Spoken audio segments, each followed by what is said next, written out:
Hello नमस्कार हमारे channel में आपका स्वागत। हम आपको बहुत ही महत्वपूर्ण जानकारी देने वाले हैं अतिथि शिक्षकों की चौथी काउंसलिंग को लेकर। अभी बहुत से पद खाली पड़े हुए हैं, तो अतिथि शिक्षकों की चौथी काउंसलिंग भी की जाएगी और पोर्टल पे पद अपडेट और किए जा रहे हैं, जिससे अतिथि शिक्षकों की ज़्यादा से ज़्यादा नियुक्ति हो सके। और यह प्रक्रिया ऑफलाइन की जाएगी, क्योंकि ऑफलाइन में जल्दी अतिथि शिक्षकों की नियुक्ति हो जाती है, ऑनलाइन में बहुत टाइम लगता है। ठीक है, अतिथि शिक्षकों को जो प्रॉब्लम आती है वो भी समाधान इतनी जल्दी नहीं हो पाती, तो ऑफलाइन में जल्दी समाधान हो जाएगा और अतिथि शिक्षकों की नियुक्ति हो जाएगी। और पद अपडेट किए जा रहे हैं पोर्टल पे। अतिथि शिक्षकों की चौथी काउंसलिंग भी की जाएगी। तो मैं पूरे विस्तार से जानकारी देने वाला हूँ। क्या कहना है सुनील से परिहार जी का अतिथि शिक्षकों की नियुक्ति को लेकर, चौथी काउंसलिंग को लेकर। आप वीडियो में बने रहे, वीडियो पूरा देखें। वीडियो अच्छा लगे तो लाइक और चैनल को सब्सक्राइब जो कर लें ऐसे अपडेट पाने के लिए। साथियों नमस्कार। बहुत सारे साथी जानना चाहते हैं कि अब अगली काउंसलिंग होगी कि नहीं होगी।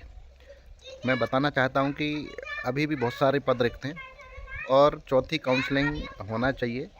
और डीपीआई तीसरी काउंसलिंग ऑफलाइन करना चाहती थी, और अब संभावना है कि अब जितने भी पद रिक्त हैं वहां पर ऑफलाइन ज्वाइनिंग करवाई जाए, क्योंकि ऑनलाइन जो प्रक्रिया चल रही थी इसमें काफ़ी समय लग रहा था। और प्रयास करेंगे कि जल्दी से जल्दी सबसे पहले पदों को अपडेट किया जाए, रिक्त पदों को पोर्टल पर प्रदर्शित किया जाए, उसके बाद ही ज्वाइनिंग की प्रक्रिया शुरू हो। दूसरा, बहुत सारे साथी अभी परेशान हैं, उनके स्कोर कार्ड अपडेट नहीं हुए। स्कोर कार्ड अपडेशन होना बहुत ज़रूरी है, क्योंकि वो पहले से काम कर रहे थे और उनको अनुभव के अंक जुड़ने में विसंगति है। किसी ने 5 साल काम किया, किसी ने 10 साल काम किया, लेकिन किसी के 4 अंक जुड़े हैं, किसी के 8 अंक जुड़े हैं। निश्चित रूप से उनका अपडेशन होना चाहिए। कुछ साथी स्कोर कार्ड में डिग्री जुड़वाना चाहते हैं, कुछ पात्रता जुड़वाना चाहते हैं। ऐसी बहुत सारी समस्याएं हैं जिनका समाधान बहुत ज़रूरी है।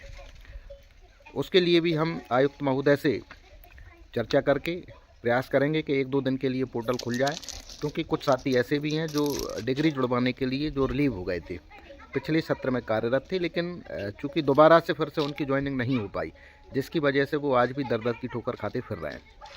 तकनीकी समस्या का जिनका समाधान नहीं हुआ, बहुत से साथी ऐसे हैं जो कई बार आवेदन निवेदन के बाद भी उनकी तकनीकी समस्याओं का समाधान नहीं हुआ और उनकी अंततः अभी तक ज्वाइनिंग नहीं हो पाई, जबकि वो पिछले साल तक कार्यरत थे, उनके पद रिक्त हैं। और कुछ साथियों की जगह डीपीआई ने काउंसलिंग भी करवा दी। तो ऐसे साथियों को हमने कोर्ट जाने का सुझाव दिया था। 8 नाम अभी उस सूची में आए हैं। उन 8 लोगों का केस सोमवार को उनकी याचिका दायर हो जाएगी। और कोई साथी यदि जुड़ना चाहता है तो वो आज ही संपर्क करके कल 11 बजे से पहले अपने डॉक्यूमेंट और कोर्ट की फ़ीस जमा कर दें, आपका नाम भी उसमें जुड़ जाएगा। अभी बहुत से साथी सुप्रीम कोर्ट जाने की भी बात कर रहे हैं, तो सुप्रीम कोर्ट के लिए हमने एक एक्सपर्ट लोगों की टीम बनाई है। वो आपस में चर्चा करके 5 तारीख तक सुझाव देंगे कि किस आधार पर हमको केस लड़ना चाहिए। और लगभग 150 से 200 लोग ऐसे हैं जो पहले से कोर्ट केस में जुड़े हुए हैं। उन्हीं लोगों को हम सुप्रीम कोर्ट की याचिका में ऐड करेंगे, जोड़ेंगे। सागर का एक केस भी सुप्रीम कोर्ट में चल रहा है, उस पर भी चर्चा करेंगे। और सभी बिंदुओं पर हम चर्चा करके अन्य जो कोर्ट के एक्सपर्ट हैं, जिनको अच्छी जानकारी है, उनके साथ बैठक करेंगे और उनको ही कोर्ट का संपूर्ण जो कार्य है वो समिति करेगी। हम तो सिर्फ मॉनिटरिंग उसकी करेंगे। आगे सभी साथियों से कहना चाहता हूं कि जहां भी मंत्री, विधायक, सांसद, केंद्रीय मंत्री जाएं, अतिथि शिक्षक दमदारी से अपनी मांग को रखें। उनको बताएं कि आपकी सरकार ने घोषणा की थी, आज तक वो घोषणाएं अधूरी हैं। चाहे शिवराज जी हों, चाहे सिंधिया जी हों, या अन्य कोई मंत्री हो। अभी रायसेनबाड़ी में लोगों ने शिवराज जी से मुलाकात की। आप सभी रायसेन के साथियों को हृदय से साधुवाद। और आज कल में सिंधिया जी गुना अशोकनगर में हैं, तो निश्चित रूप से गुना अशोकनगर की टीमें भी माननीय ज्योतिरादित्य सिंधिया जी से मुलाकात करेगी और अपनी बात को दमदारी से उनके सामने रखेगी।